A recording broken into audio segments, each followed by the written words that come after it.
It all starts with the way you think. That's my problem. I go clubbing and I come home. My wife is like, where's all our money? I was like, Brad's the bad boy. His parents are divorced. That's what I would tell myself. I'm not getting the girls because of that. It's not because of me. Yeah. These are your words that you didn't want to be a broke-ass Mexican-American. I have always felt immense pressure to not be a broke-ass Mexican. You're never going to be perfectly happy all the time. The best you can hope for is to be reasonably happy. Most of the time. Hello, everybody. Welcome back to another episode of Reasonably Happy. I am your host, Paul Ollinger. Today, I'm with my old friend, Dr. Brad Klontz, and his new friend, Adrian Brambila. They are the co-authors of a new book called Start Thinking Rich. I'm going to have to look at the book to get the subtitle. 21 Harsh Truths to Take You from Broke to Financial Freedom. Yeah, this is a little bit of a hangover from crazy money, but I'm always glad to see Brad Klontz, who is an early guest and supporter of the show. So welcome, guys. Thanks for stopping by here in New York City. Thanks for having us. Excited to be here. So I met you. So we talked like 4 years ago when we originally did the Crazy Money interview. And I didn't meet you in person until 3 months ago in Boulder, Colorado. That's right. And do you remember what happened right before I went on stage? I do. I think there was a flood in your basement of the house you just sold, as I recall. 4 days after my wife and I had closed on our home in Atlanta to begin this crazy move to New York City, my wife calls me. I had shows in Denver Friday and Saturday night at the Denver Comedy Lounge. Check it out. Great room in Denver. And then Sunday, I stuck around to do a show in Boulder, the Boulder Comedy Show. And my wife went home. And at about 6:45 before a 7 o'clock showtime, my phone rings. And my wife says, how do we shut off the water in the house? And you know that's leading to something. That's not a good question. That's not I was just curious. What's pi to the sixth digit? What kind of horse would you say is your favorite? No, there was a follow-up question. Apparently a gasket in our kitchen had broken and 3 inches of water had accumulated in the basement in the time that we had all been. My kids were at their friends' houses. My wife and I were in Denver. My house flooded, and then we got to call the new owners and say, guess what? Anyway. And then this man got on stage and just killed. It was murdered. Amazing. And actually, murdered. If I recall, you wove it into the act. Well, I tried. I set it up front, and they just looked at me like, we don't know how to react. And I was like, okay, I'll just do my act. New material. I'll just tell my joke. Yeah, I'm not good spontaneously. But that's what this is all about. It's nice to see you for the second time in person. You're as handsome in person as you are on your book covers. So let's start with... let's start with the question. How do you even, we're talking about start thinking rich. So let's start with the question. What does rich mean? I think rich for us, we talk about rich and we use the word poor a lot. And poor is like a triggering word now to say, because we say like, if you want to be rich, you have to get rid of your poor friends. Ouch, sounds really bad. But poor and rich are mindsets, state of the mind. It's ways of thinking. There's toxic ways of thinking, and especially when it comes to finances. So this is what we call someone that has a poor mindset or a poor person. We're not talking about your value as a human being. That's priceless. We're talking about a way of thinking. Rich is a way of thinking. There is a way to become rich if you are broke, which is a temporary state of money. And the reason why that if you're broke for long periods of time, it's simply because you have a poor way of thinking. So I've been broke. I'm sure we've all been broke. And what helped us get out of broke was thinking rich, starting to think rich and starting to like, oh, maybe I should save my money. Maybe I shouldn't blow it out every time I go to the clubs and drinking. Maybe I should pay off my credit card debt. Like these are ways of thinking that can change you from a temporary state to then start accumulation and wealth. And it all starts with the way you think. That's my problem. I go clubbing and I come home. And my wife is like, where's all our money? I was like, I was making it Cristal, rain, baby. Bottle service. That's me. Okay, by way of introduction, Brad Klontz is a certified financial planner and PhD of psychology. What's your PhD? Yeah, clinical psychology. Clinical psychology. Yeah. All right. So, Adrian, who the hell are you? Why do you care about this conversation? I think on paper, how Brad and I our resumes or backgrounds are totally opposite. but we actually got connected through TikTok. My parents immigrated here, my dad from Mexico, and I've always operated from the lens that like my family left the bad place where we couldn't do much and we were struggling. My dad, like I'll never have the struggles like him. He like starved, like he had to steal food. Right. And we're in the good place where we can make stuff happen. So you guys are from Mexico. Is your dad a bad hombre, by the way? Yeah. I can't wait for him to hear that. Yeah. He'll be complimented. Actually, he is, and this is proof. I hired my dad in 2019. He's my business manager, affiliate manager, and mainly his job is when someone hasn't paid, he hunts down the money. He calls and he's like, yo, where's the money? Right. So he is funny. Definitely is. Where's your mom from? She was, they're Mexican. She was born in San Onofre, in California. But this lens I operate, I've always been creating content really early. We met through TikTok. Most people know me from my TikTok audience. I used to live in a van, like a converted Sprinter van, and I've been documenting since my very first dollar I made online in 2012, which was actually 45 cents, all the way to like when I was living in the van, I had a super high income and I have been sharing it. So I was like, I made $100,000 last month from the internet and I live in this van. And people would say, scam, fraudster, no millionaire chooses to live in a van. There's no way this money's real. It's all fake. And that's when I started talking more about finance and really connecting with Brad more on like our alignment, because even though our backgrounds are different, he's saying the same thing. Like wealth is not about objects, not about Lamborghinis, it's not about flash. And then he has all this data that I'm learning from him. Like, no, and in fact, most millionaires consider themselves frugal. They're not big, lavish spenders. They don't have the need to flex. And I think when I was living in the van, I was like this example, used to be SNL skit, living down by the river. Sure. And then all of a sudden, Matt Foley. Yeah. The man. Is that right? Is Matt Foley right? Yeah. Mike? It is in fact Matt. Yeah, he's the man.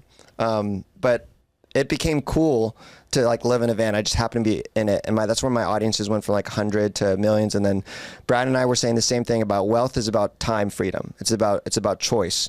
And I was living this extreme side of like minimalism, and Brad and he has all the education and the data, and that's where I think we started collaborating a lot more and sharing stuff. And yeah.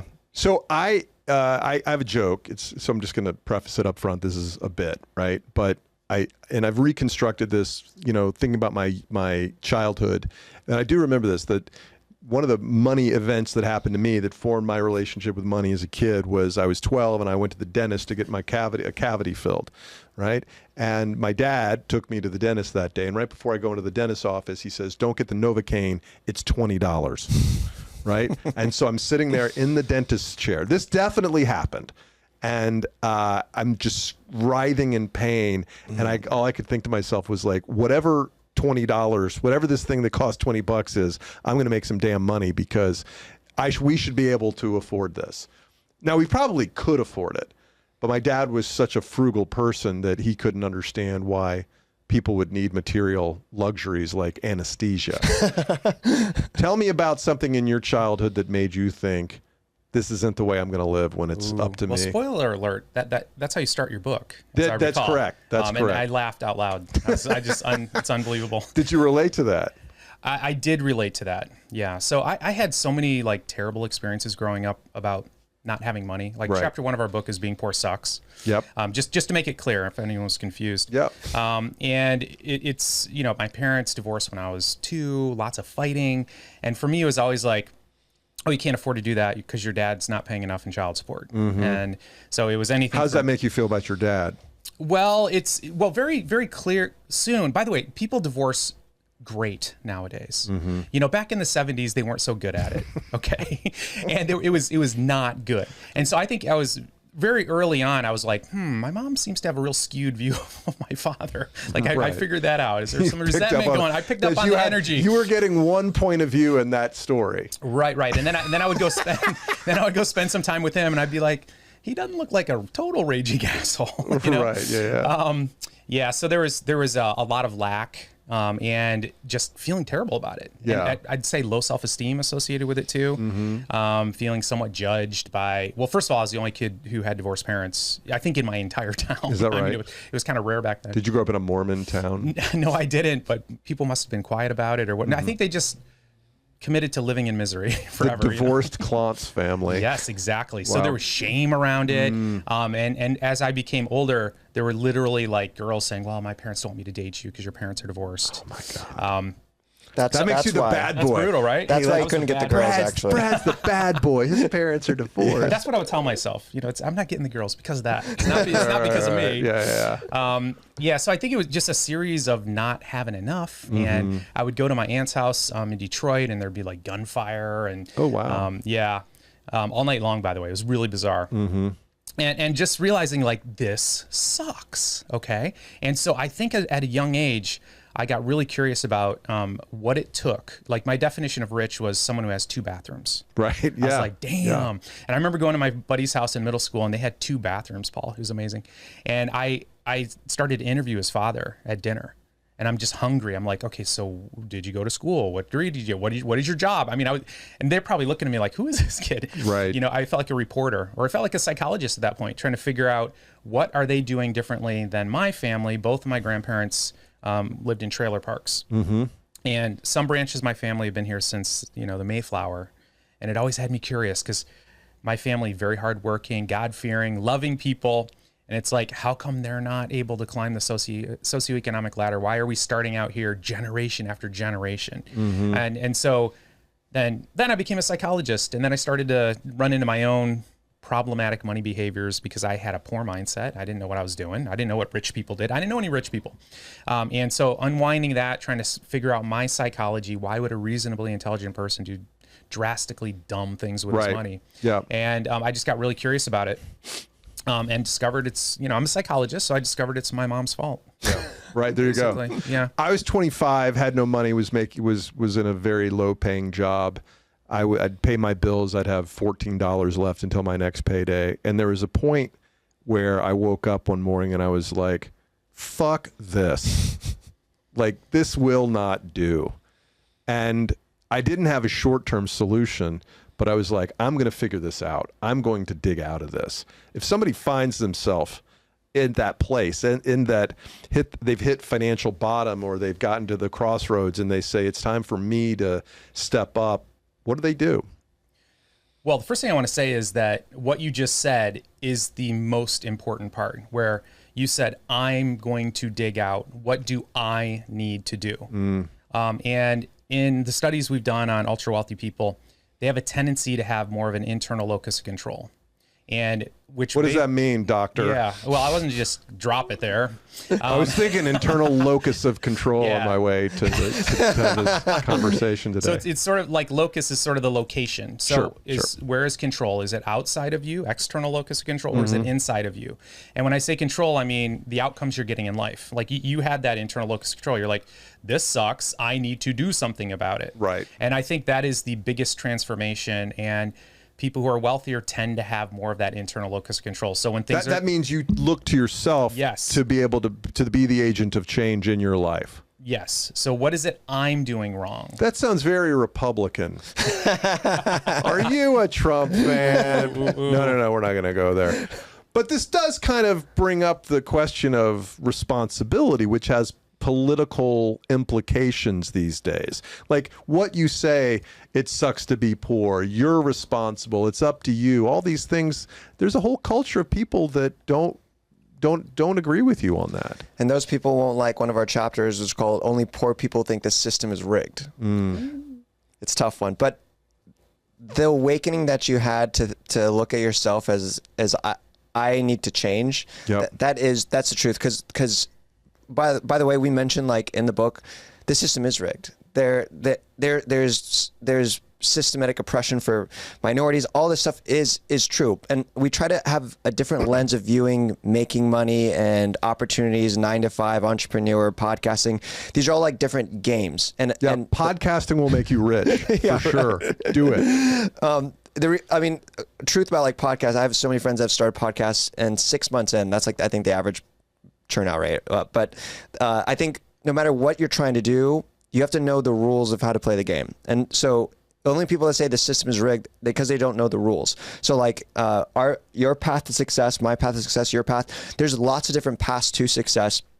And when we have awareness of like what the rules are, so when you had $14 in your bank account, you recognize like I need to change. I need to find a different game, and it starts there. Now, learning the game, like no matter what you want to do, if you want to go to college or study or the entrepreneur route, like all those are wildly different things. So the first thing is like understand how are successful people doing it. Right. So it's like that first thing is awareness, and then once you know the rules, it's not saying it's easy, but it will help you on like how do I make sure I don't live paycheck to paycheck? Great question, and that's going to set you on the path to start learning those rules, so you can eventually be debt free. You had a point where you decided, these are your words, that you didn't want to be a broke ass Mexican American. Dude, actually, I don't know if I say that exactly in the book, but I have always felt immense pressure to not be a broke ass Mexican. Maybe there's a social media post or two. I actually. Where'd that come from? I think my grandma. Yeah. My grandma. My dad's dad was murdered when he was 5. And my grandma at the time had 4 kids, and so she was commuting from Mexico to like San Diego and trying to work to get enough money to bring the family here. And she's faced every single adversity, that the ones that you don't even want to think about. And my dad coming here, like the struggles. I'm not an immigrant, but I try to learn from them to have this immigrant mindset. And I feel like they did something almost. I can't believe what they did. They sacrificed like their, I think, quality of life to save enough money so I could graduate debt free. And that to me is like knowing their and still learning like their background and the suffering that they endured. I cannot be a broke ass Mexican. Right. I have way too much pressure to do well. Like it would be so disrespectful for me to not do something for myself. And I hired my dad and my mom now, and I don't. And when I say I hire them, it's not like, where are you at with this stuff? Like, come on, no. It's like it's an excuse to talk to them and stuff. But I just an immense pressure. I feel like, because knowing like your heritage of where they've come from, and like they put me on a platform they only dreamed they would have had. I know if they would have started my platform, they would have done amazing stuff. I can't fathom the things that they had to do. So yeah, there's definitely an immense pressure to do well. So my solution that I came up with in 1993. And it's a different time, almost 30 years ago. Is that 30 years ago? 31 years ago. Was I'm going to finish my education. I'm going to go get an MBA. I'm going to I'm going to finish my education, and then I'm going to go get some job that pays me a lot of money. And why did I go get my MBA? Well, I didn't know what I wanted to do, and I figured before I really kind of picked where I was going to live and my career, I needed to go someplace and figure out sort of like the landscape. That was my path. I borrowed a bunch of money. I paid it off as quickly as I could after I graduated. What are the other paths available to somebody that, like, the corporate track is one path. What are some other paths? Well, there's several ways of doing entrepreneurship too. Mm-hmm. And so one of the things that really gets me sort of fired up on social media is the message that you can only become wealthy if you're an entrepreneur. Right. Because, well, first of all, if you're an entrepreneur, you sort of laugh at that. You're like, I don't know about that. Most businesses fail. You can become wealthy. You can also become unemployed. Yes, and also like people will be like, you can lose your investors' money and lose your friends and all that stuff. Right. And if you thought you're working hard at 40 hours a week, just own your own business and see what happens. So a lot of times there's more effort that needs to be put in there. So certainly the entrepreneurial route can be a fabulous one.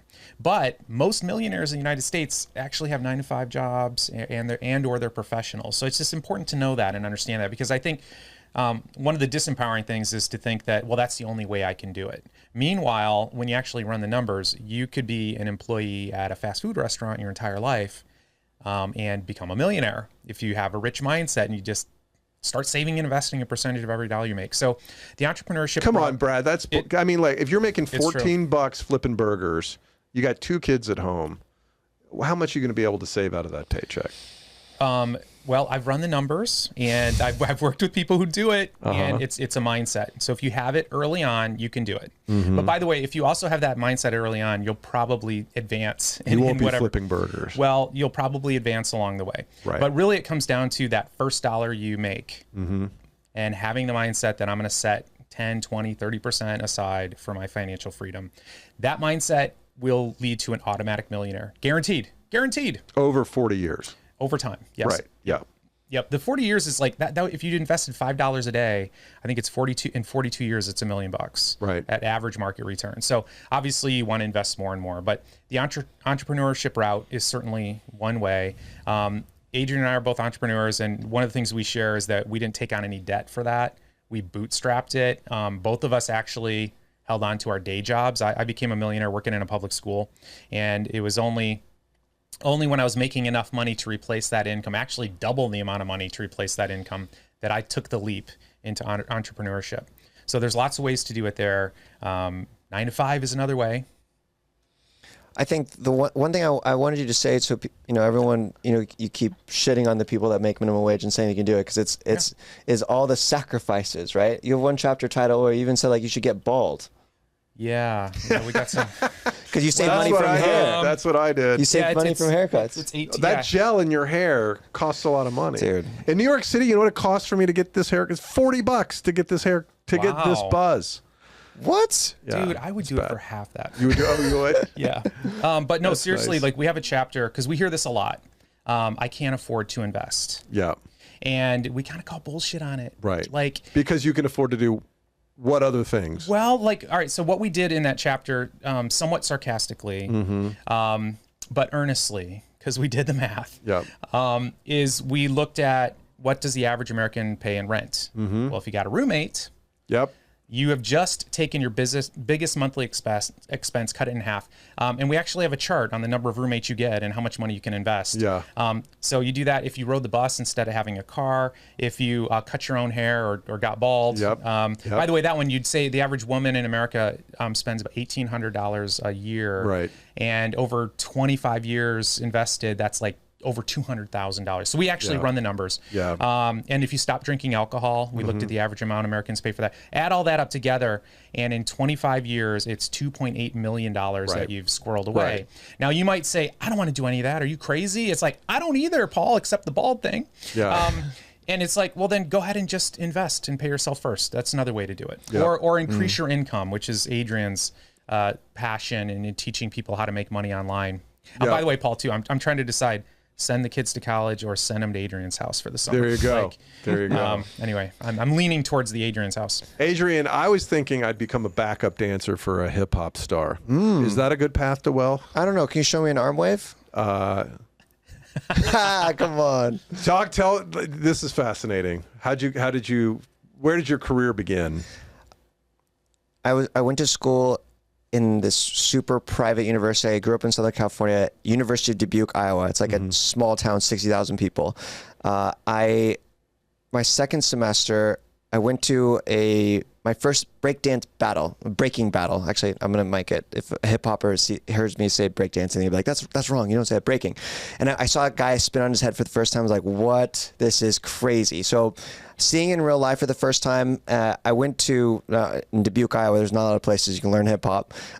So it's not 8 Mile. No, it's definitely not. I went to YouTube and I started learning how to dance. I just watched people, watched tutorials, and then after 2 years, I was a living room dancer. T-Pain had this open call audition. So anyone on the internet, it was like one of the first of its kind. You could submit a video and hope to be a professional backup dancer for T-Pain. I submitted a video with thousands of others, happened to get picked. I was already like, this is life-changing. I made it to the audition. Right. And then there's 30 people there. It's cutting people every single day. And then we're on the last day. I'm still there. There's 10 people. And then T-Pain says, all right, we only have one spot, but we're actually going to take all of you. So he took 10 people. And then that next day I was a professional dancer. I was touring with T-Pain and... Which, by the way, if I'm his manager and I'm trying to maximize his net worth, it's the wrong decision to make. That is terrible. You don't need 10 backup dancers, T-Pain. You're going to have to stop drinking alcohol and cut your own hair if you want all 10 of them. T-Pain was... he was anyone... I love T-Pain. He gave me a chance of a lifetime, but anyone could have been a dancer for him. It's different if you're a backup dancer for like Justin Timberlake, right? Beyonce. Like you got to actually move. Like T-Pain, he's kind of a bigger guy. Yeah. Like you just wave your hand, like bob your head. But you can really dance. I've seen your videos. Oh, cool. Yeah, I mean, a robot. This is coming from a middle-aged white Irish Catholic, by the way. That's awesome. I learned how to dance. the biggest thing I gained from dancing with T-Pain was actually something that happened by accident. He launched a song in front of us. It was called Reverse Cowgirl, and it's not a Western. It's my daughter's favorite song.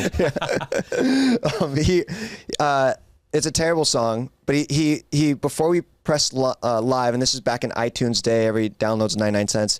He was like, "You guys want to see the music video before it drops?" And he showed it to us. Again, terrible song. Then he looked at his manager. He's like, "Should we launch it?" Yeah, launched it. This was like 10 a.m. or something like that. And then I had my phone out, and I could see like how many downloads it was happening. It was like 500,000 like a minute, and then like 1 million and 2 million, 3 million, and like that changed my life because I watched him make like a few $1 million from like in like a minute. And then you know what he did after that? He didn't go back into his office and work. He got drunk. He partied, right? So like I think that like really radically changed what I thought like success looked like and what you have to do. Like you have to work hard. Like this guy and like this is like lifestyle design to the max. Like artists and athletes and celebrities, like they have teams and they outsource and they work on their art. And even T-Pain is an example of someone who's made some really terrible financial decisions too. But T-Pain is only like 5 years older than I am, and so at that time I was 20. He's like 25, and at that time he was worth like multiple millions. And I watched him make $1 million, and that moment changed my life. I was like, whoa, like I need to learn how to do this, how to create an audience or make money. I just was like inspired. Again, I had no idea that the plan, but that was my awakening moment. Like there's a different way of doing this versus like working at office and trying to make 6 figures one day. So what did you try to do? What did you start doing? Not try to do. What did you do? After my first, I tried a lot of different things. The first thing, of course, I was like, I'm going to create a dance clothing company. So I saved 6 months, and I was a go-go dancer. I was doing all kinds of things. Like I was dancing at a casino, at like a fro on, like in the 80s club. I was like dancing because that paid more than my 9 to 5. I used to work at a call center. And I'd saved enough, $3,000, and I bought hoodies and snapbacks and all kinds of like swag. And then I launched my website after learning how to like make a website on WordPress, and then no one bought, of course. So then I was stuck with all this inventory, and then I was like, how do I get people here?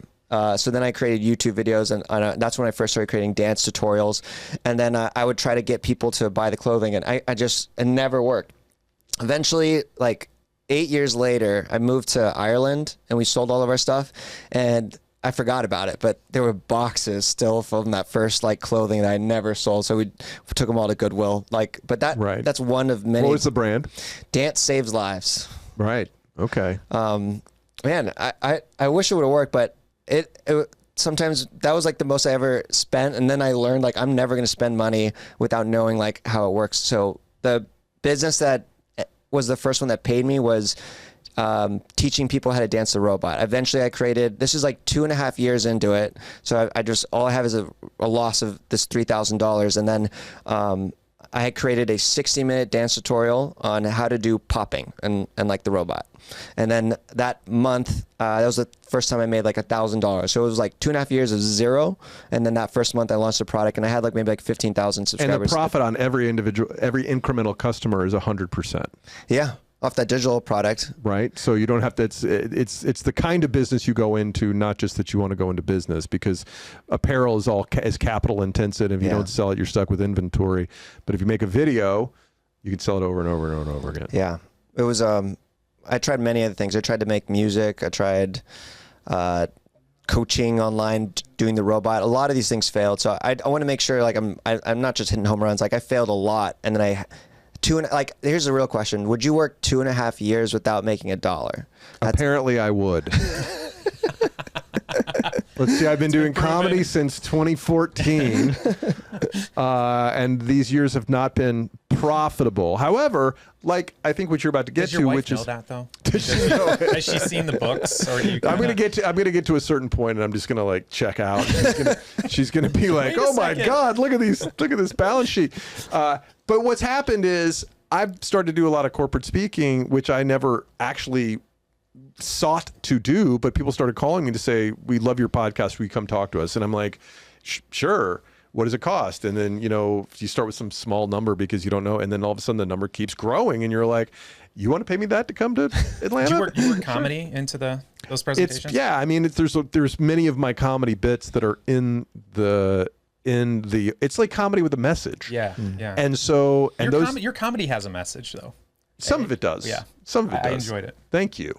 But the point is you work at something you care about and then opportunity presents itself. Now, I'm not saying you should chase your dream because that does lead a lot of people to the poorhouse, but that's been my experience. And I wasn't on a financial edge when I started doing the podcast. I started doing the podcast because I had the financial freedom to do it. Yeah. As my business school career counselor told me, make the money first. He's like, you can chase your dream later. Get yourself set up before you indulge that passion. I wish I would have had that lesson too. I didn't think about money. I just thought of creating.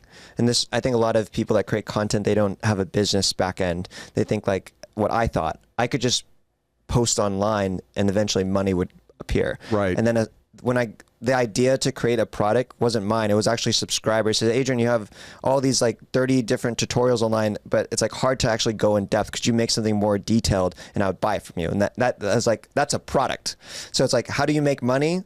You have to create something of value, in exchange. So like that question of like, before you get started figuring out the business end, I think would have helped me, because I could have had that product from day one and I probably wouldn't have to wait 2.5 years. But also, I think there's so much to say about trying, and effort, and opportunities present the more you create, the more you push yourself. When you try something, you get over the cringe factor. That's, I think, for a lot of content creators, like when I look back at my old videos, I'm like, oh, damn. But like for some reason, I got over the cringe factor of myself, looking at myself, the way my voice sounds, all these things that, when you start putting yourself out there, or the uncomfortable feeling, and all that creates momentum, and the momentum keeps building, and then opportunities land. And that's how I learned about other types of ways of making money online. It all started from the first time I decided to say publish. Right. Hey, Mike, do you have that picture of the old guy I sent you yesterday? I texted it to you. That guy. So let's say I start thinking rich. Let's say I even get rich. Then what?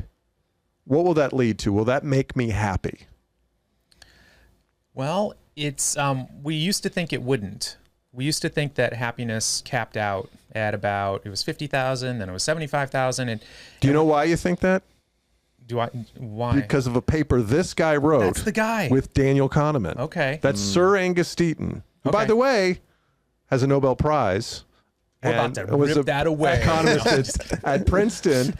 And have either of you, anyway. You're about to shit on his paper. You're about to shit on his paper. Now I'm all intimidated. No. Hey, okay, so Sir Angus Deaton wrote the paper with Daniel Kahneman, and this was widely accepted knowledge from the early 2000s until recently with this guy from Penn who's been writing more about the connection between net worth and happiness. Right. But the knowledge went that past $75,000 a year in income, there is no additional happiness beyond that. Right. And there were some methodological issues that we don't need to nerd out Rich about. people don't fill out surveys. Yeah, that's part of it. And then also they had like 90,000 plus. They weren't really segmenting it the way that you would ideally do. But so that was a widely held belief. And actually in the book, Adrian talks about that was his cap. Like that was his goal. Right. And when you look at the numbers and what's happening with the median income in the United States, it's about average. It's about sort of right in that medium range. And that's when your basic needs are taken care of, et cetera. Right. But what we saw with the newest research is that number kind of continues to go up. And every time I talked about it, I made YouTube videos about it and everything. In the back of my head, I'm like, come on, that's a little bullshit. I mean, rich people are not happier? Yeah, that aren't a little bit happier. Right. Like, being poor sucks, and being middle class is a lot better. And, as I've been climbing the socioeconomic ladder, it gets better and it gets better. But I think one of the key factors, though, and this is something that keeps people broke, and also disappoints people later on, is the belief that more stuff is going to make me happier, like a bigger house, right? A certain type of car. But wouldn't you correlate that with higher net worth, or? Well, you would think so, right? You would think you would, but it's not as correlated as you would assume it is. Because people overspend. Well, what's interesting, so I did a study where we looked at people who had a net worth of $11 million, and we compared them to a group of people who had a net worth of $500,000. So now $500,000, you're doing great. I mean, you're way better than the average American, but that's solid middle, maybe upper middle class, versus like ultra wealthy. Like those people have a lot of money. And we asked them, how much money did you spend on your last house, your last vacation, your last watch, and your last car? And so this group had about 20 times more money, 18 roughly. So you would think that they would spend 20 times more on those things, right? They only spent twice as much. Right. And it blew my mind looking at that data. And it's the richer you get, the smaller proportion of your assets have to be tied up in your house or your car, because you can only live in one house. Yeah, you can live in a 4,000 square foot. You can live in a 12,000 square foot, but it's not 3 times better than a 4,000 square foot. It's twice as better. Right. It's twice, as bigger. It's twice as more expensive car. But it wasn't like and sort of the mindset, and it makes me think about how do you climb the ladder, because most millionaires are self-made, which by the way is fabulous news. And if it upsets you, I'm worried about your psychology. Right. Because for me, it's like, we live in a country where that's the case. Like there are countries where that's not the case at all. I got a friend from Italy who moved to the US. He's like, you can't climb the ladder there. Like unless you know somebody or you're a son of a certain politician or organized crime, you can't even get a business license. You can't do anything. Because the patriarchy there is real. It's real. There's some archy there that's going to keep you down for real, and it doesn't matter what you do. And so he fled that country to come here where he could actually climb the ladder. So, what we talk about is that a poor mindset is focused on stuff. The more stuff I'm going to buy. Right. And where the rich mindset is really focused on how can I buy my most precious resource, which is my time. Freedom and time. And then, though, you're left with what the hell am I supposed to do with my life? Right. Because there's so much meaning built into work. So we have a chapter, Retirement is for Dead People. Yes. And essentially, that's kind of what we're getting at. We've seen it happen for ourselves. We've seen it happen for others where you finally hit the goal. Yep. God forbid you sacrificed your life and you sacrificed your relationship, and your kids won't talk to you because you were so obsessed with achieving the goal, which happens a lot. Yep. God forbid you did all that. Because at the end of it, you're going to be stuck with this experience like, oh shit, what am I going to do with my life now? That's right. I mean, we need meaning, we need purpose. And the benefit of a job, even if you hate it, is you got to get up and you got to do something and it serves a purpose. So believing that once I get all that money, it's going to magically make my life perfect. Right. Is a dangerous belief. Yeah.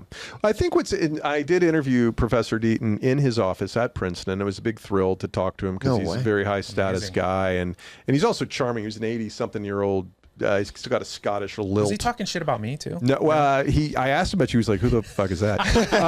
Sounds about right. And he goes, but I think what's interesting about this is whether it's methodologically sound, whether or not the conclusions are 100% accurate, he raises the question which is, what is the role of money in our overall happiness? What is the role of material? Like, what is more money going to get you past a certain point, whether it's 75,000 or 500,000, and what does rich mean? What does living a rich life mean?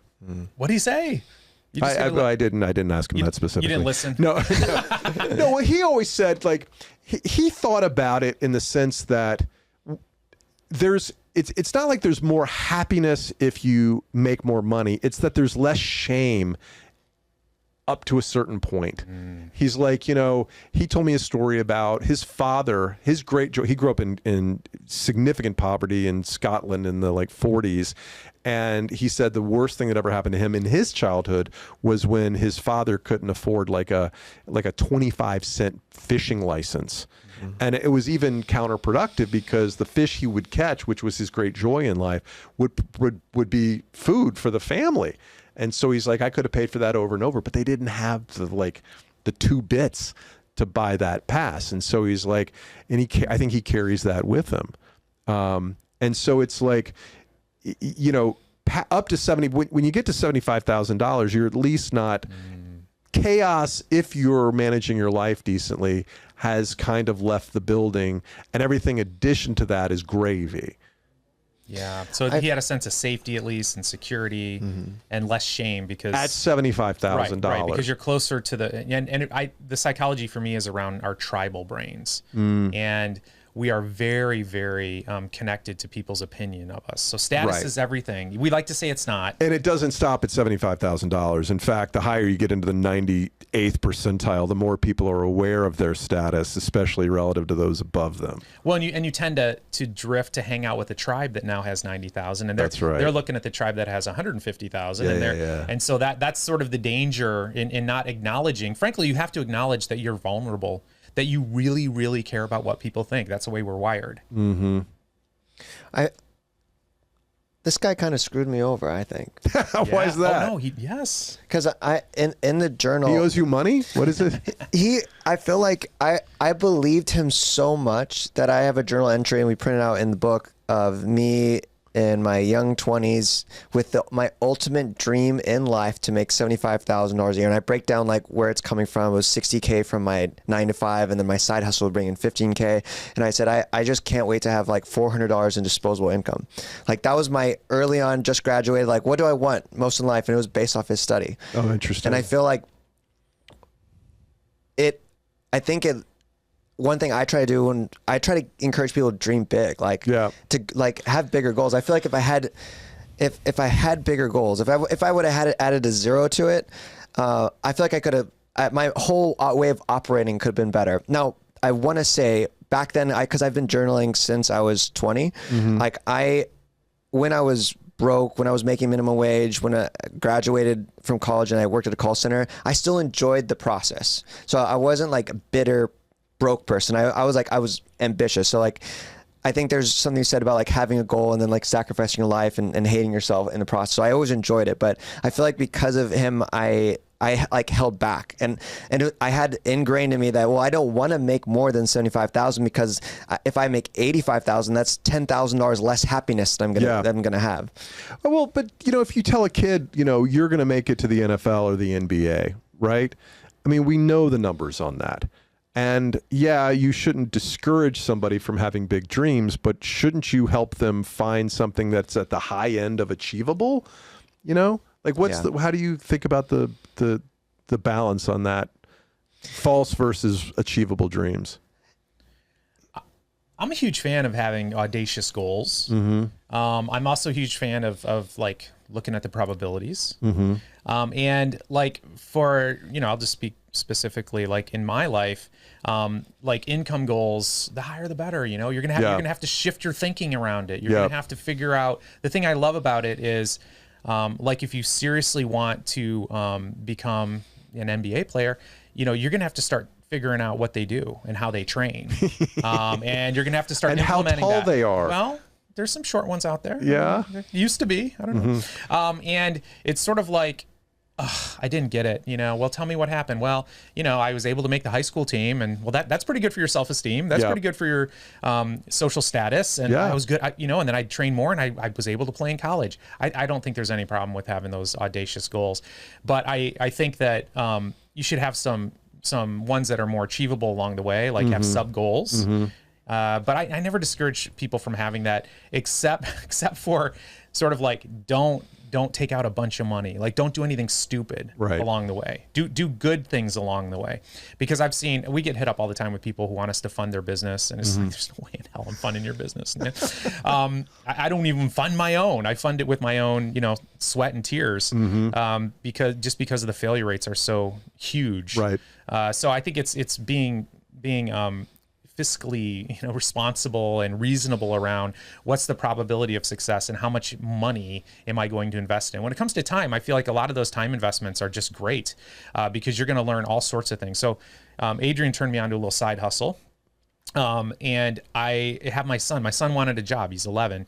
And this month he's going to make $5,000 from this little side hustle. And the investment though was, so he's doing Amazon review videos of products. And here the investment was time. And I figured he's going to learn how to shoot videos. By the way, he scripts them, he shoots them, he comes up with a shot list, and then he edits them and puts in the captions. And I'm like, look, this thing could utterly fail, but he's learning a skill set along the way that he can move into other areas with. How do you make money doing Amazon reviews? All right, Briefly. Okay. Amazon is the innovation of how we shop, and they learned in beta testing that when you want to buy a pair of sneakers or anything, when Vans makes their own video of Vans, they're going to make it in the most best tone. They're never going to make it a real tone. It's like, this is the best shoe. It's going to change your life, right? It's going to fix your back posture. They're going to say all kinds of things. But when any one of us make a video of Vans, like, yo, these are my sneakers here. Been wearing them around New York. There you can see a little dirty, but they feel really nice, and I love them. They're comfy. And that more raw, organic style of testimonial helps increase the conversion of people purchasing, because it builds better trust than when the company says, our product's the best, because everyone says that. So as creators, and anyone could do this, you can apply to the Amazon influencer program. They say influencer, but it's not about followers. It's just about, like, you need to be a little bot will crawl you and say, hey, did you post in the last month and you have enough engagement? And then you can just go around your house and upload, like, this microphone, like so many things. We live in a product world. Like there's probably hundreds of products in this room we're sitting at. And then when you upload it to Amazon, almost like a YouTube video, and then when you'll notice that next time you're shopping, you should go on Amazon right now and notice that there's actually real people's videos. And so when you got the thumbnails, you got little images, and now there's like some, like, Brad has a video up there, and you can see, like, oh, he's reviewing a cup or anything like that. And then if I spend as a shopper, if I watch his video for at least 30 seconds and then buy, I make a 2 to 5% commission on that product. Oh, interesting. Yeah. So you want it to be honest, but not so honest that they don't buy. Yeah. If it's a The bad biggest product. problem with these Nike Air Force Ones is I can't get them in every single color. Oh, I wish I could. That's awesome. You should probably buy them while they're available. That's Yeah, awesome. so we tend to not review things we hate, Right. Yeah. essentially. Okay, so how do we define rich? We've talked about that. Chaotic youth, we've talked about that.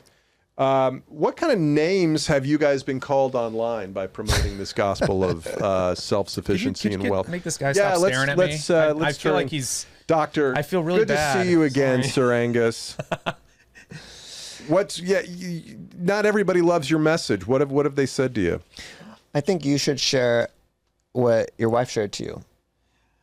Oh, you mean about my stimulus value? How you're perceived. Yeah, so we get a lot of hate, you know.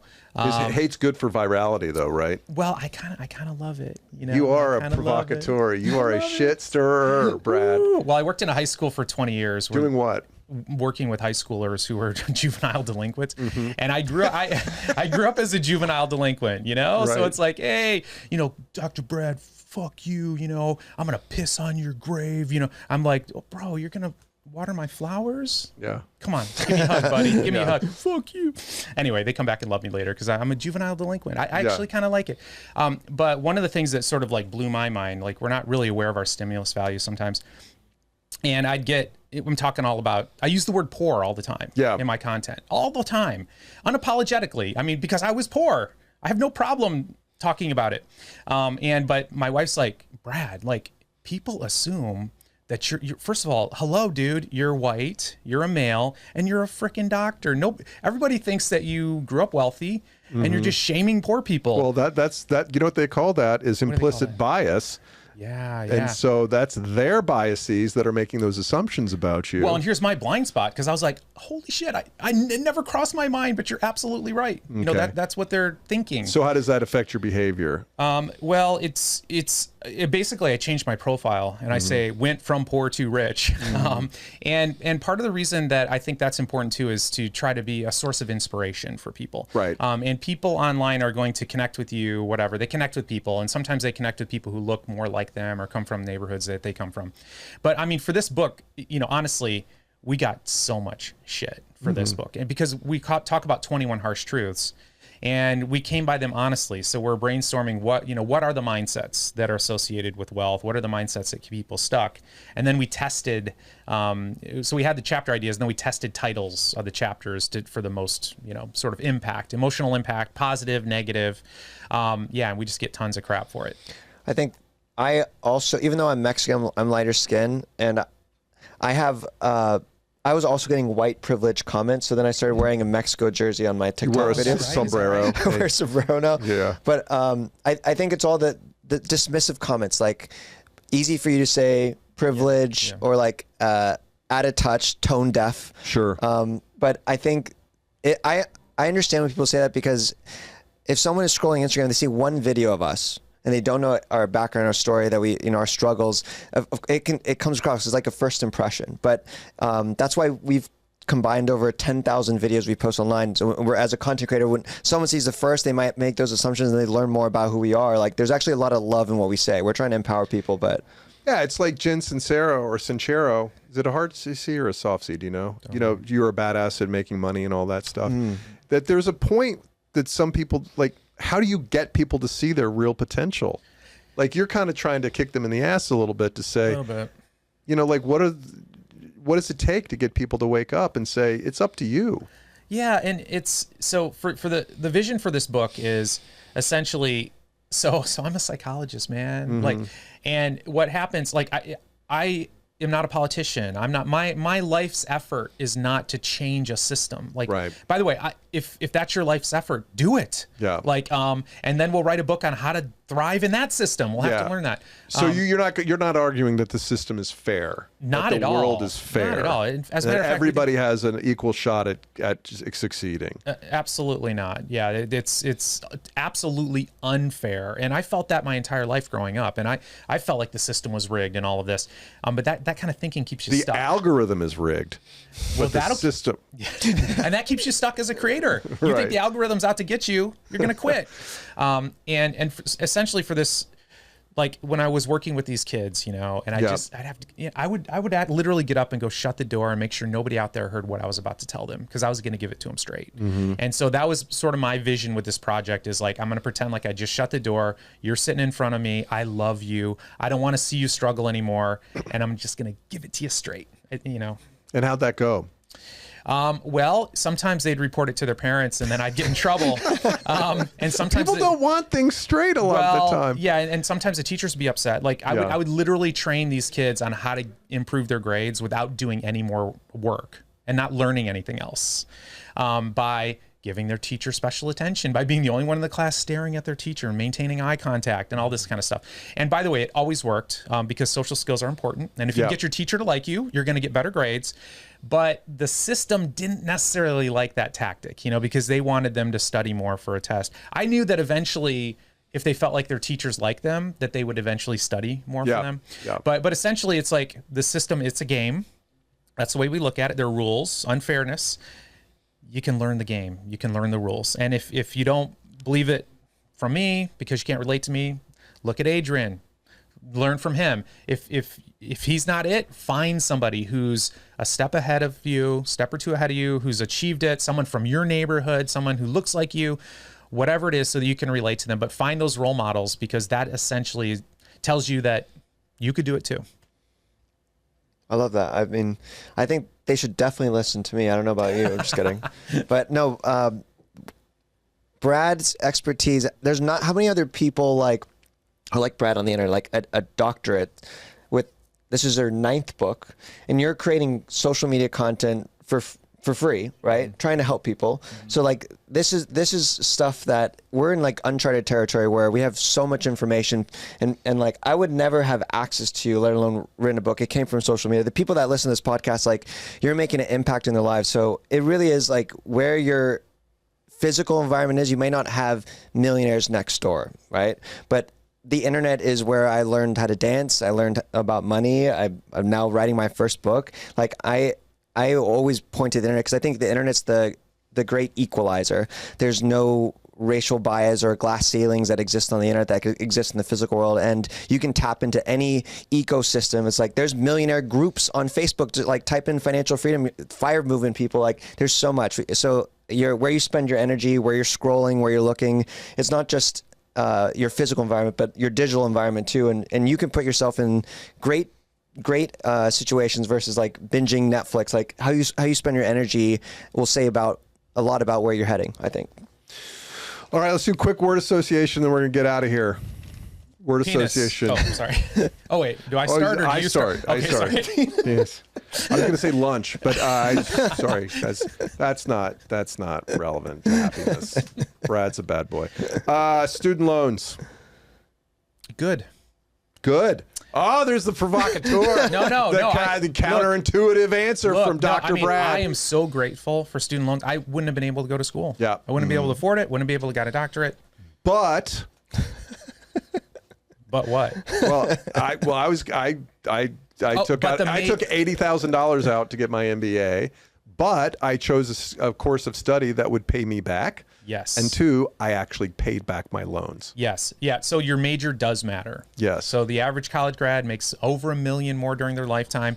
But if you pick the wrong, well, first of all, I wouldn't say wrong major, because some of these majors are fabulous. They do great things in the world, but they'll only pay you minimum wage. So you have to look at college as a business decision. It really matters. Credit card debt. Horrific. Dangerous. So many people are misinformed. That's something we get all the time. Like, anyway, I almost feel like it's a conspiracy by some credit card company to spend. We hadn't dedicated a chapter to it because it seems so obvious. But on social media, we heard things like, if you pay off your balance below 30%, your credit score drops. And so people literally, it was shocking, amazing. Adrian put a post out, thousands of comments telling us we don't know what the hell we're talking about. And it to the point where I'm like, oh my God, where's this information coming from? Yeah. It's insane. Bank of America is where it's coming from. Aspirational materialism. Superficial. I think when I was living as a minimalist, I think we have this way of thinking that you don't actually own anything. The more stuff you own, it actually owns you. People that have nice cars, like really, really nice cars, like I've seen people park McLaren and then they walk around the car, make sure there's nothing around it, and then they're like doing back takes like it's a hot chick. Like to me, it's like, does this person really own the McLaren, or does the McLaren own them? So I think the way we live in a consumer world, so it's really hard to not want shiny things. I mean, there's constantly the next shiny object, but I think objects are fleeting. And Brad always shares an example, like look back to any Christmas that you had and you got the thing you actually wanted, and how long did that impact have? Till about lunchtime. All right, 3 words or fewer in response to this one from both of you. You first. True wealth. Time, choice, purpose. Owning your time. That makes sense to me. Guys, thanks for coming by. It's Brad Klontz, Dr. Brad Klontz and Adrian Brambila, their new book, Start Thinking Rich, subtitled 21 Harsh Truths to Take You from Broke to Financial Freedom. Get it at wherever books are sold. Thanks for coming by. Thanks for having us. There it is.